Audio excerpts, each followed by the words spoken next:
Good morning, dreamer.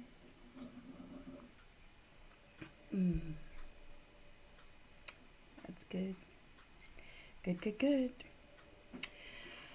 I was scrolling through some things yesterday on social, and I bring it up a lot here because this is produced and posted on social, right? So you're on social when you find this. That's why I bring it up a lot. I don't live there.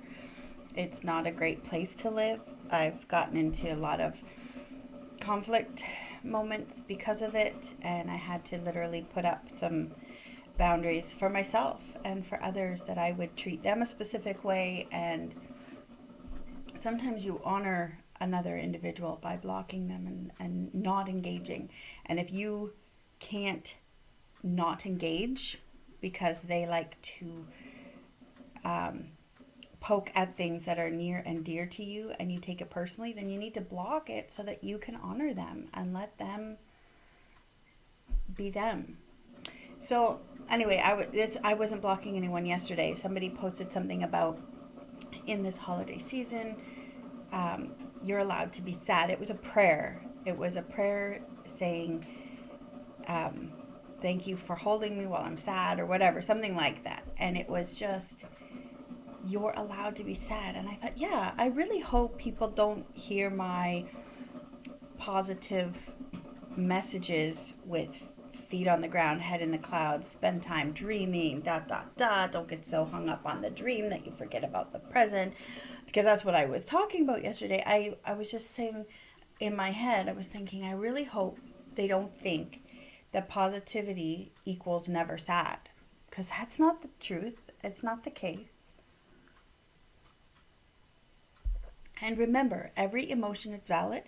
There's no wrong emotion. So even when we put labels on it that are moral labels, like good and bad, we've let good and bad lax in their meaning. Like, how are you doing? I'm good.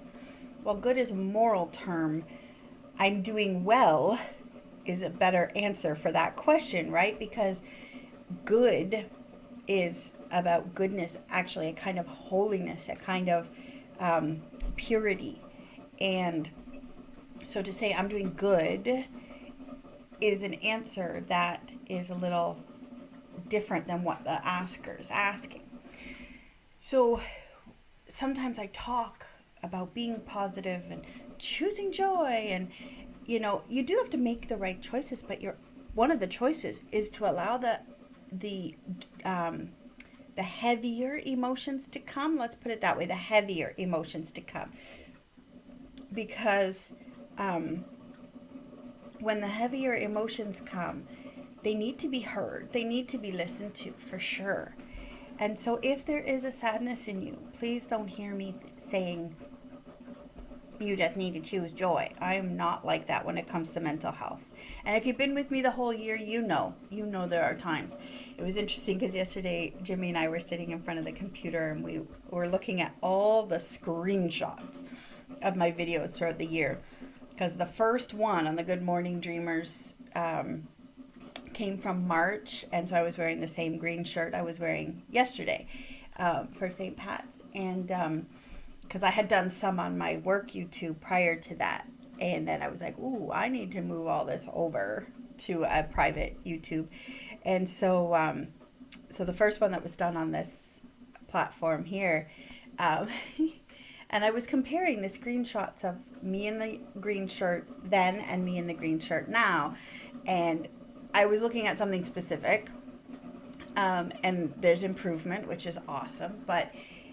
Um, but then we were just scrolling through, and the really funny screenshots, he wanted to see the videos, right? And one of them, the screenshot was hilarious.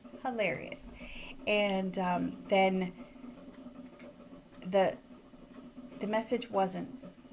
It was what to say, and it was a week after my friend Steve passed away, and my eyes were puffy, and I was so close to tears still, and I was just listing off good things to say to somebody who's hurting, because they were things that my friends and family had said to me. when I was in deep anguish over the loss of my friend. And I thought, wow. Yesterday I was thinking, I've come so far considering the very hopeful, positive message that this morning I had. And yet there was hope and there was a positivity in that message. It wasn't negative at all, but it was heavier and it was sad. So make room for all the emotions. They're welcome. They're welcome. They're just messengers and they want to talk to you. So listen, because when they're speaking, all they want is to be heard. And once they're heard, they often will fade back into their relegated spots in your life. And they might tell you you need help in a very specific way. It's hard though. It's hard to listen to them, especially if you haven't listened to them in a while, because then they have a lot to say. If we learn to listen to them often and give them space often, they have less to say, and the trauma that comes with them is a lot less sharp. Anyway, it was one of those things I was thinking about. Yeah, you have space to be sad, but sadness should not steal your joy. Can we walk in the tension of having both?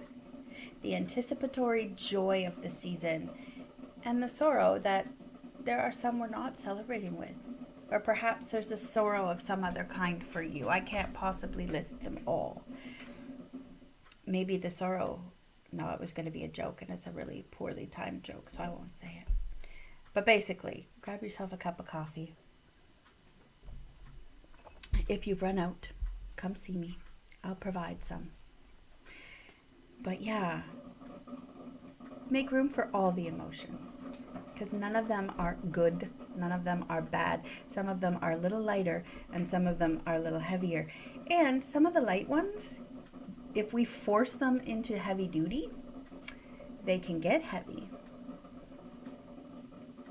And that's when people turn and tell me I'm toxic. I have toxic positivity, but that's because in their mind, they would be forcing a kind of positivity that I have. And so for them, it would be toxic. And I have to remember, these comments come from people who are in their own journey. They're on their own way. And I cannot force my way onto them. And I cannot absorb their way. Because God has brought me to a place of knowing how to process the emotions. How to dream with my feet firmly planted on the floor. Have some sweet dreams today, my friends. And some beautifully bitter coffee. Remember that I love you. Bye.